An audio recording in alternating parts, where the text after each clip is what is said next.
All right, evening, folks. It's Jeff from RV Diagnostics up in the garage here, like up in the ceiling of the garage. I'm getting ready to do some solar work here. This video is this vehicle that was in last time was the one I did the 40 amp fuse on that melted but never blew. So we're going to improve some stuff here.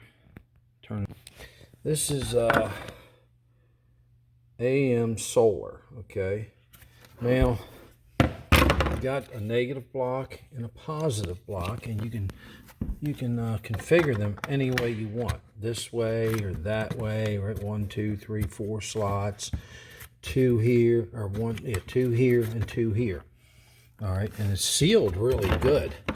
All right, so look at all them screws that are going to hold that puppy. Right, there's 3 5 7 8 9 10. All right, that thing is sealed. Okay, and here is the adapters, right? Because SunPower,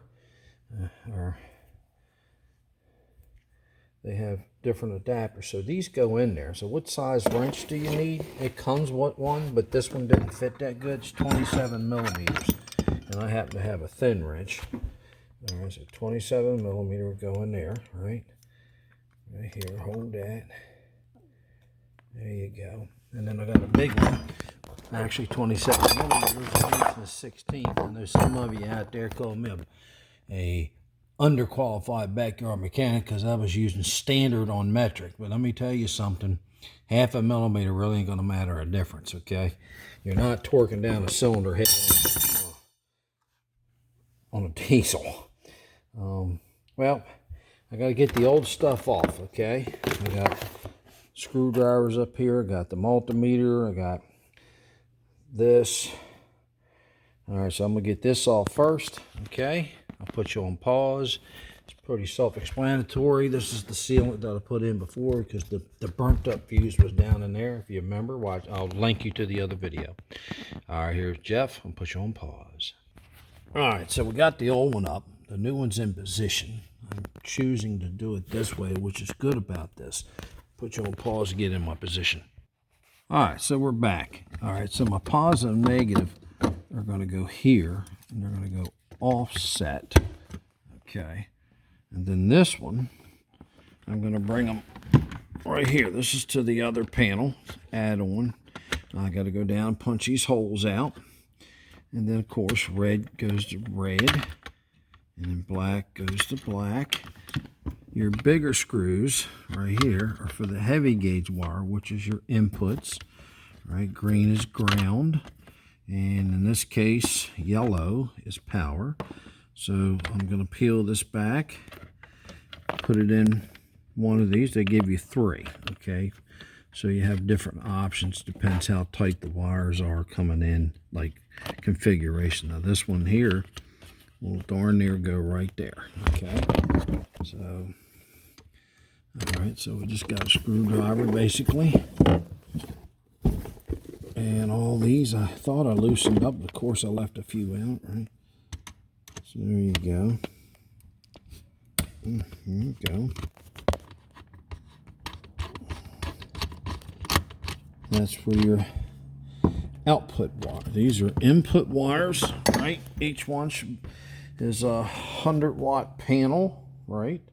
And its max voltage out is about 17. So what's that give you? Well, that gives you about 6 amps on each one. So I'll put a 10 amp inline fuse. That'll be 30. I'm going to put a 40 right here because that's what the system says to use. All right, so each panel, solar panel, remember, they actually, instead of calling a solar cell, it's a solar battery. So your fuse goes close as you can to the battery, which these are in line. All right, so they got them in line. All right, so that's pretty much it. I'm going to, redo this, put some Shorebond 140 on it, then some self-leveling.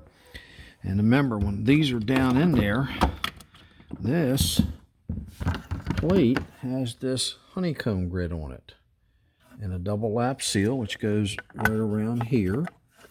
And that right here, you don't want none of the screws up above this mount here, the plastic, because that is what the honeycomb does. It pushes this down.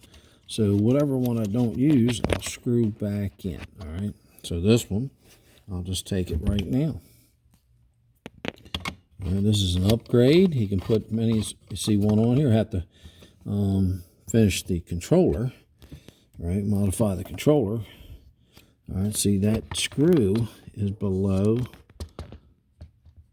this. So all your screws have to be below the footers or the holders. All right. So that's it, folks. Pretty much. I mean, I can show you the finished product, but basically it's some battery cables, positive to negative. You have to remember what cable is positive and negative when it comes from the solar charger controller. And then, of course, you got to remember you got a 100-watt panel. The most voltage you'll probably see out of it's 17. And what's that give you? It gives about 6.2 amps, 6 amps. And you're not always going to be in bright sun at 17 volts. So there's a fluctuation there. It goes up and down, of course. The reason why they're each individually fused, if one decides to short out, or your luck, you're driving through the woods or something like that, and a bird drops a pterodactyl egg on it and busts the panel, it short out, it'll burn that fuse or blow the fuse and protect your system. This is the one video I had where it was really pretty bad off. That fuse was melted, never blew. So, folks, this is a little bit of solar work, just something to show you the different products and all. You got different adapters. You can get any configuration you want with these people. All right. So this is go. All right. And then the people that I use are AM Solar. They're heavy duty boxes. Everything's heavy duty about them, I like. All right. Water intrusion's damn near impossible unless you're doing, hurricane or something, and then you're doing 60 mile an hour in it, and I doubt if it comes in then. All right. Thank you. This is Jeff from RV Diagnostics, laying down on the job again. Give you a little aerial view of my shop. Hold on there. Let me get up. Oh, I'm doing a sit-up. Oh, there's an aerial view. There's some of my parts and supply systems, some books. All right, I don't use that no more. I got a wood furnace coming. That was another video. That's my office. Back there's all to do with oil and coolant. That's sanding, polishing, stuff like that. There's the two big doors. So it is what it is, folks. I put all that over here. Remember the other side over here, I'm going to put the furnace right over there. The wood-fired furnace. All right. Thank you very much. It's Jeff from RV Diagnostics. Hope to see you on the Facebook page. That's almost 30,000 members. Hope to see you on the YouTube channel right here. Give me a thumbs up, subscribe, hit the alert button, the bell. That'll tell you, because I got over 500 videos right now. Remember, use the playlist to help you, like plumbing, hydronic heating, AC dash, and AC roof or AC basement. There's all kind of playlist. Man, I got many. I got batteries, I got converters, inverters. School time is where I just sit in the chair and talk to you about stuff. And there's from the chair, we just talk about stuff again, but school time is more technical and take some of the jargon and break it down, make it easy on you. Once again, thank you. This is Jeff from RV Diagnostics.